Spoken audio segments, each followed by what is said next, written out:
Hey guys, welcome back to another video. Today we're going to be extracting a little bit of honey from my hives. It's late August and the bees have finally built out their frames to a point where I feel like I can start taking some honey from the new ones. So we're going to get in there and see what we can harvest today without having to take too much away from them. So stick with me and I'll show you how it goes.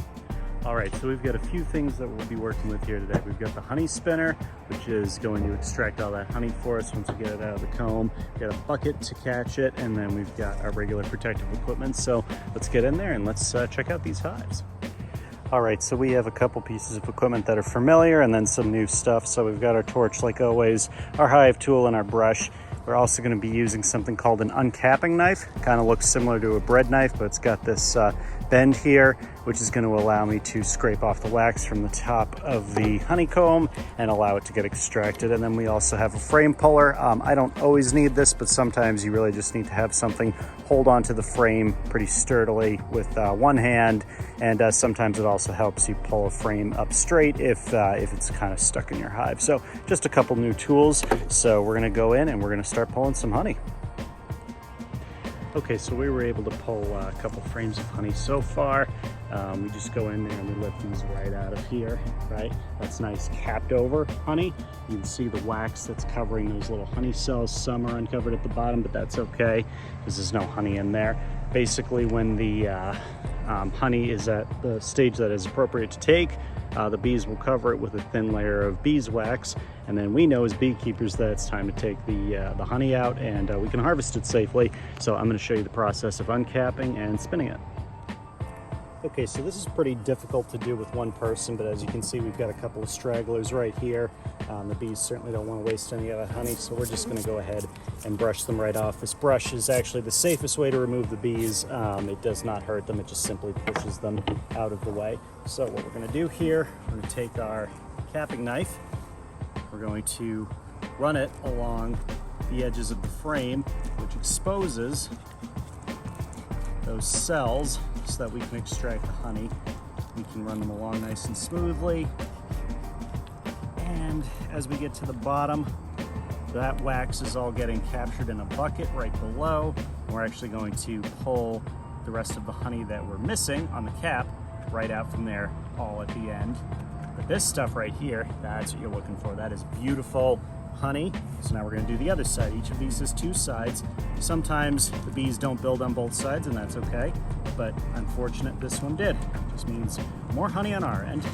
So we're going to uncap this nice and gently. You do end up with a considerable amount of honey getting dropped in the bucket here, but that's totally fine because if you're prepared and you've got a bucket ready, you're simply going to siphon that out at the end.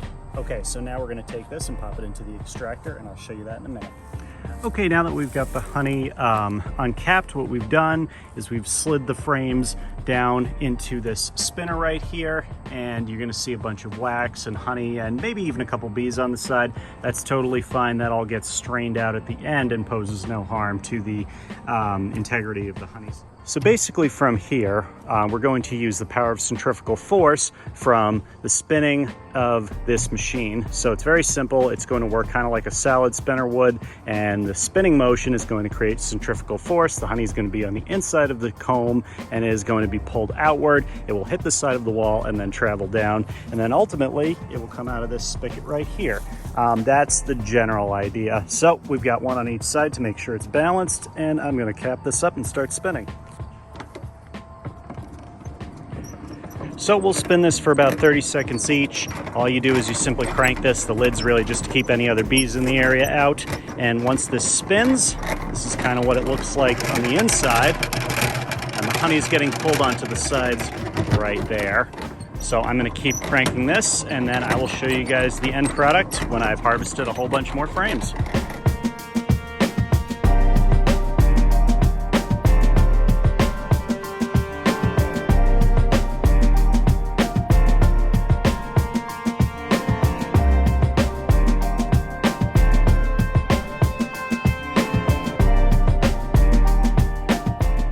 Okay guys, well, while it is not the hottest day of the year by far, it is still very warm when you're in this bee suit and you're working closely there. So right behind me here, I have probably 2.5 gallons of honey, and all things considering, I've had 2 hives that are bigger than my usual hives who are being completely built out this year, meaning that the bees need to take all of that honey and they have to turn it into wax to build their foundation, which is able to be reused in later years, pretty much as many times as you want. But that initial year, there's usually not a lot of honey. So between 3 hives so far, I've gotten 2.5 gallons of honey, which should be a much higher number in years to come, hopefully. But off to a great start. Let me show you a couple pictures up close of the actual honey.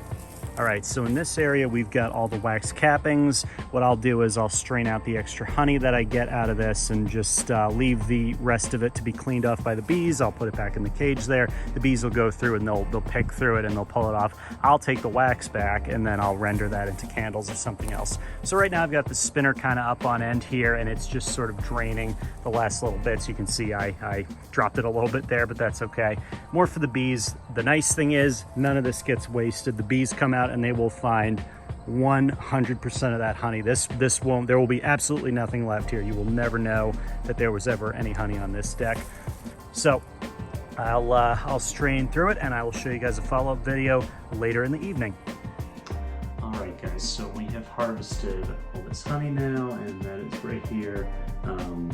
About 2.5 gallons of honey altogether. It's pretty good pull from the hives. So what I'm going to do is I'm going to work on this sink over here. We use this strainer and bucket, and we're just going to filter out the big chunks of wax and anything that might have fallen in there, and then we just strain it out. And then once we have all the honey strained, we actually let it sit for about a day or two. Any like little bubbles or particles will float right to the top, and it's easy to skim off with a little spoon. Then we can jar it up and we can enjoy it and use it as we need. So I'll get a little video going.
Alright guys, and that's it. So you can see in here we got a bunch of wax chunks that didn't quite make it out of the bucket. That's totally fine. That's all little waxy bits, different colors, different shapes, but it's all wax, perfectly safe to eat. It just doesn't make for a super pleasant bite to eat all the time.